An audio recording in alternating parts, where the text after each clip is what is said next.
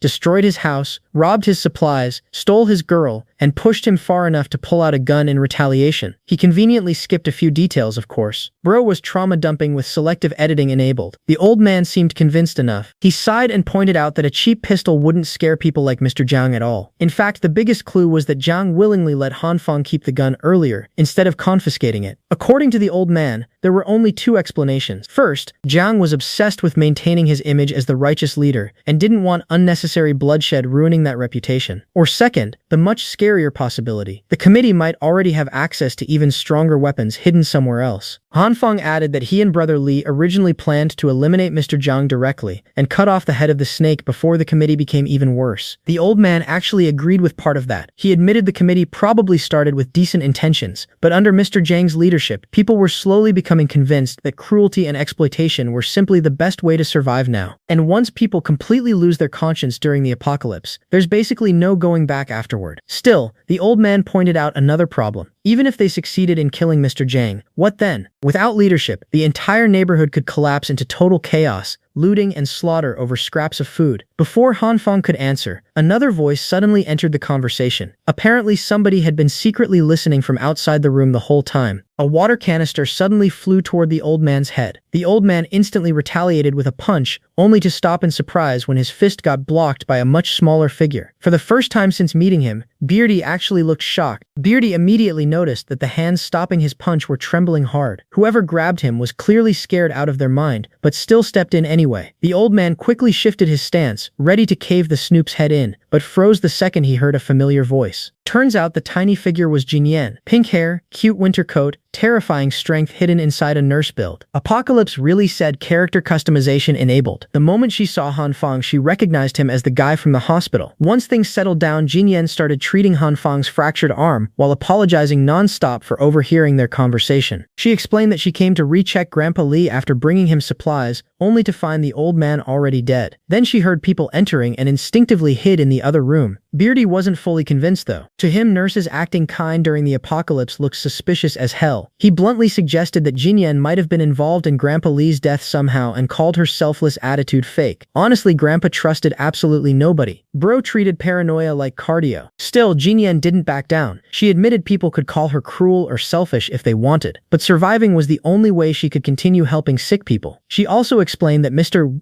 Zhang gave her freedom to move around because she worked as a nurse, and she depended on committee supplies too, even if she wasn't officially part of them. But lately things had gotten worse. Mr. Zhang had started throwing out more sick and elderly residents, including Grandpa Li. Less mouths to feed meant more food for loyal young followers. Cold logic, but effective. Brother Li's earlier story about the Boxer faction suddenly made even more sense now. With Zhang Hao and his people becoming a threat, Mr. Zhang was trying harder than ever to keep the healthy fighters loyal while abandoning everyone considered useless. And if both factions kept escalating like this, a full-blown faction war was probably coming soon. That's when the topic shifted toward the rumored weapon stash. Beardy asked Hanfang what exactly he planned to do even if he somehow found the armory. Hanfang admitted he didn't fully know yet, but he refused to sit around waiting to die while psychopaths fought for control of the building. The old man simply shrugged and said they were probably screwed either way. Still, he warned Hanfang that Mr. Zhang and the committee were just the beginning. In a collapsing world, stronger monsters would appear eventually, and survival would only get bloodier from there. Dog-eat-dog world. Last one standing wins. Grandpa dropped that line like an apocalypse philosopher, and then immediately opened the window to leave. This man genuinely hated doors with passion. After Beardy disappeared into the freezing darkness again, only Hanfang and Jinyan remained in the room. Jinyan then eagerly asked if there was anything she could do to help. Hanfang initially refused because dragging another person into this mess sounded like a terrible idea, but Jinyan stayed stubborn. She already heard everything and couldn't just ignore what Mr. Zhang was becoming. She even got visibly angry hearing how badly Hanfang had been treated. Seeing how serious she was, Hanfang finally accepted her help. And honestly, he did have a plan in mind now. Back in the parking lot, the guards were busy reporting everything about Hanfang and the mysterious old man. Then suddenly, the very person they were talking about casually appeared out in the open. Hanfang intentionally walked himself straight into enemy territory. Absolute psychopath behavior. The moment they isolated him inside a room, Zhang's lapdog immediately started beating the hell out of him. Hanfang got kicked repeatedly until he was coughing and throwing up while tied to a chair. The committee thug kept ranting about how stealing from the committee was unacceptable and even threatened to break Hanfang's other arm if he ever came back again. The beating only stopped because some emergency suddenly demanded the committee's attention elsewhere. Once the goons finally left, Hanfang slowly lifted his head, and green light started glowing across his body. The bruises and wounds slowly healed while Hanfang endured the pain in silence. He paid the price physically, but now he had successfully entered the committee area again. His real objective was still the armory. After healing himself enough to move, Hanfang used the purple light to soften the ropes binding him and slipped free. He even repaired the fracture in his arm, though the process drained him badly. Using the green light on his entire body at once consumed way too much energy. Hanfang nearly blacked out midway through healing himself, and quickly realized he needed better control over the ability. If he couldn't learn how to target specific injuries, instead of blasting his whole body with healing energy, he'd eventually collapse before finishing the job. Right after healing himself and slipping free from the ropes, Hanfang suddenly heard footsteps approaching outside the room. The door creaked open and the goons casually tossed Brother Li inside like a bag of expired potatoes. Thankfully, Hanfang reacted fast enough to wrap the loosened rope back around himself before getting spotted. The committee thugs were clearly in a rush because they dumped Brother Li there and immediately left again. The second the door shut, Hanfang rushed over to check on his bro. And man, Brother Li looked rough. Look, Brother Li was never winning beauty contests even before the apocalypse, but now his face looked like it got folded by a construction crew. Hanfang even made things worse by slapping him awake immediately. Efficient? Yes. Friendly? Absolutely not. Brother Li groaned and complained that Hanfang could have at least slapped the less swollen side of his face because the left side was already completely numb. After recovering a little, Brother Li explained what happened before he got caught. Apparently, while escaping earlier, he managed to sneak into the power distribution room and hide there. Inside, he discovered a weird hole leading downward alongside a bundle of electrical wires stretching into darkness. Thinking the guards would eventually search the room, Brother Li made the most gangster survival decision possible and climbed down the cables into the unknown. Bro really said, "If I die, I die." At first he thought the tunnel would lead back to basement level 1, but instead it extended all the way down into basement level 2. And strangely, nobody was there. Instead, the entire place was filled with neatly stacked sealed boxes. Tons of them. Naturally, curiosity got the better of him, so he opened a few. Inside were giant sausages. Like, absurdly huge sausages. Each one was almost as thick as his arm. Brother Li was about to inspect them properly when somebody suddenly approached from behind.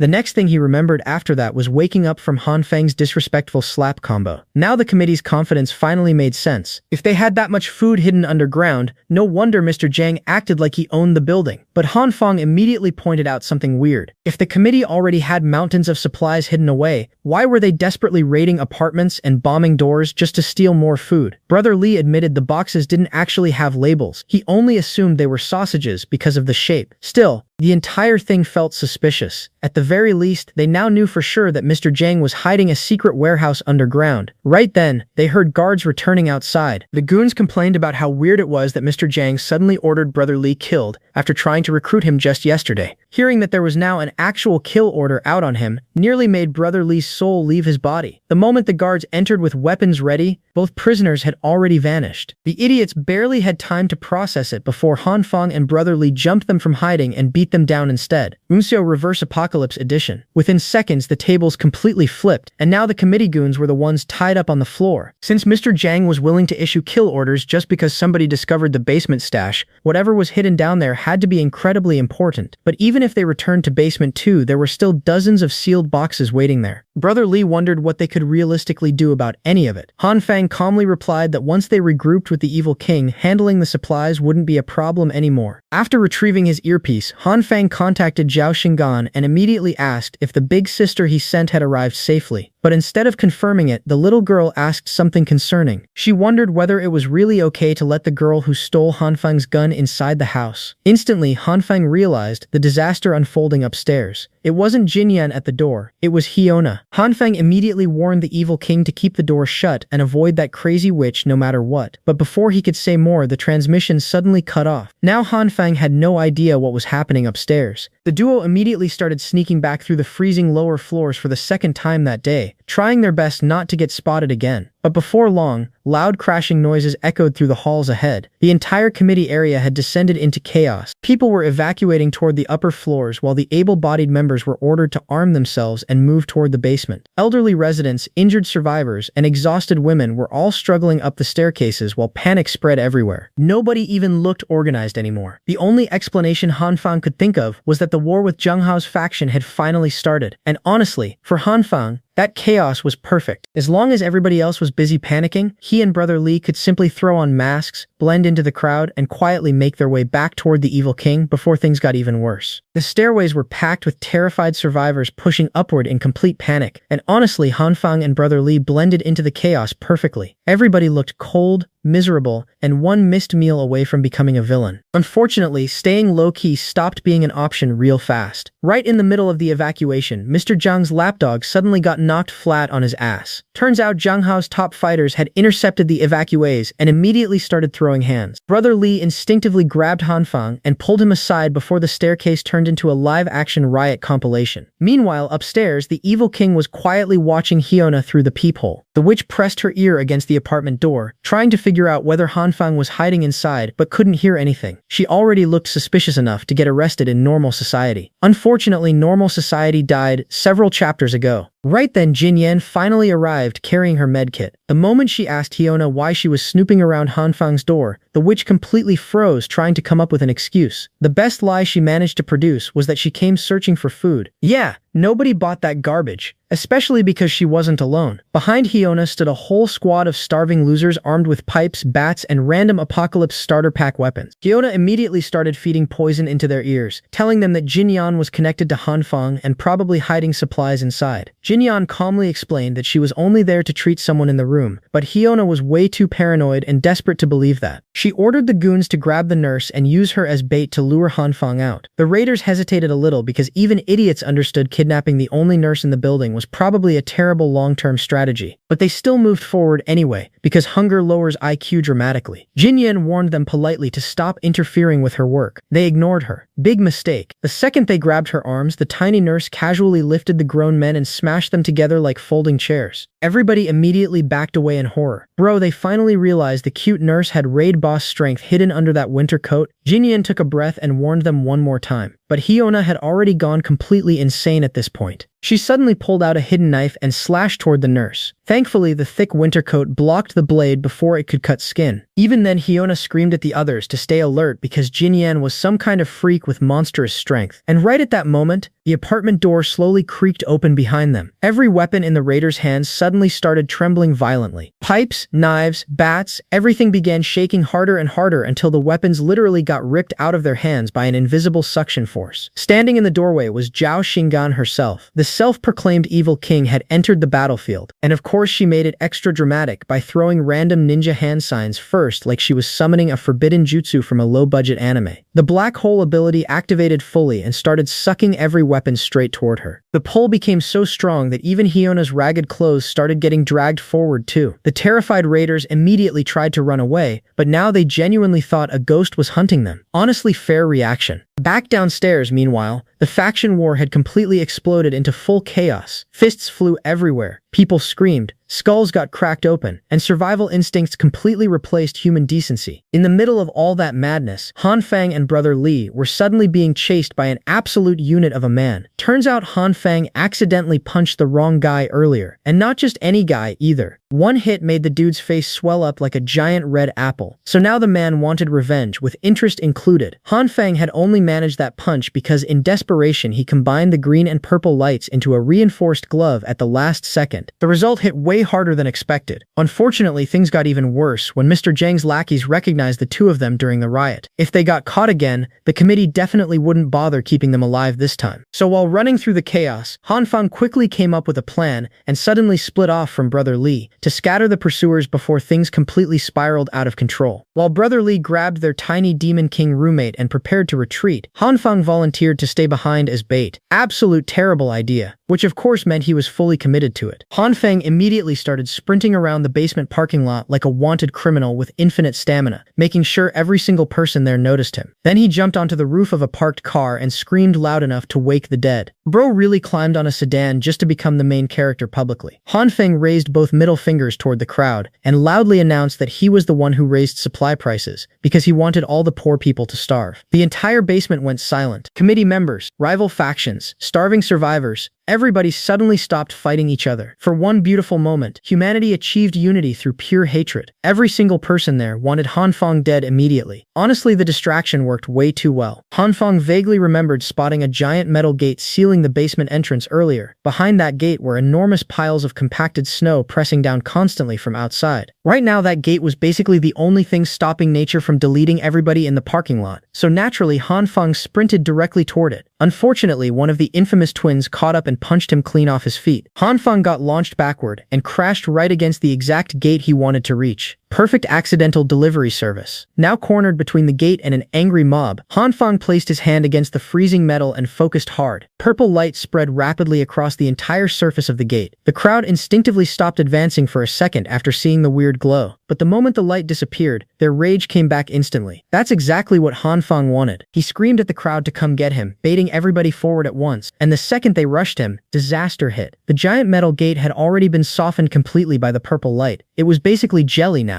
And jelly doesn't hold back several tons of compacted snow very well. The entire barrier collapsed instantly. A monstrous avalanche exploded into the basement floor and swallowed everything in sight. Cars got tossed around like toys, while the fighting factions disappeared beneath waves of freezing snow. At that point, nobody cared about killing Han Fang anymore. Everybody switched to survival mode immediately. People screamed, ran, tripped, climbed over each other. Pure panic. The lucky ones barely escaped toward the exits before the snow buried the entire level completely. When things finally settled, the whole basement floor had basically become an Arctic graveyard. Meanwhile, Han Fang calmly dug himself out from a hidden spot he prepared in advance. Bro triggered an indoor avalanche and survived it like this was another Tuesday side quest. What surprised him most wasn't the destruction though. It was the fact that softening that gigantic metal gate barely exhausted him at all. Compared to before, his abilities seemed way more stable and efficient now. While Han Fang was still thinking about that, the old man suddenly appeared again like some apocalypse cryptid. At this point, Han Fang genuinely started feeling like this boomer had been stalking him full time. Soon afterward, surviving members of the mob cautiously re-entered the basement area. Hearing footsteps approaching, the old man immediately grabbed Han Fang and dragged him away before anybody spotted them. The two eventually stopped in a secluded corner of the first basement floor. While catching his breath, Han Fang finally demanded answers. He wanted to know who this old man really was and why he kept showing up everywhere like a retired assassin NPC. Realizing there was no point hiding it anymore, the old man finally introduced himself. He was Zhang Ha, the same Zhang Ha leading the war against Mr. Zhang. And honestly, that reveal hit different. Grandpa had been moving like a homeless kung fu master the whole time. Zhang Ha extended his hand and proposed cooperation. Earlier, he rejected Han Fang's idea of teaming up, but apparently the situation changed his mind. Han Fang stayed cautious though. Getting manipulated during the apocalypse was basically a hobby for everyone now. But from Zhang Ha's perspective, both of them wanted the same thing anyway, bringing Mr. Zhang down. And honestly, teaming up with a guy capable of knocking people unconscious barehanded sounded way smarter than fighting alone. Even if Han Fang still didn't fully trust him, he accepted the temporary alliance. The two shook hands and officially joined forces. Meanwhile, deeper underground, Mr. Zhang calmly inspected the military jeeps hidden in the second basement parking area. Even after hearing reports about the avalanche destroying the upper basement level, he barely reacted. The temperature inside the building was dropping fast. His people were scattered everywhere, and prisoners had escaped. But Mr. Zhang still believed those were just minor setbacks compared to the bigger picture. Nearby, Han Fang and Zhang Hao quietly listened while sneaking around the lower floors. Zhang Hao explained that he discovered these military vehicles earlier and overheard discussions about relocating survivors somewhere else. The only problem? Nobody understood where the hell they planned to relocate people during a literal frozen apocalypse outside. And instead of carefully gathering more information like sane people, Zhang Hao immediately charged forward with nothing but his fists. Bro heard military convoy and activated boxer mode instantly.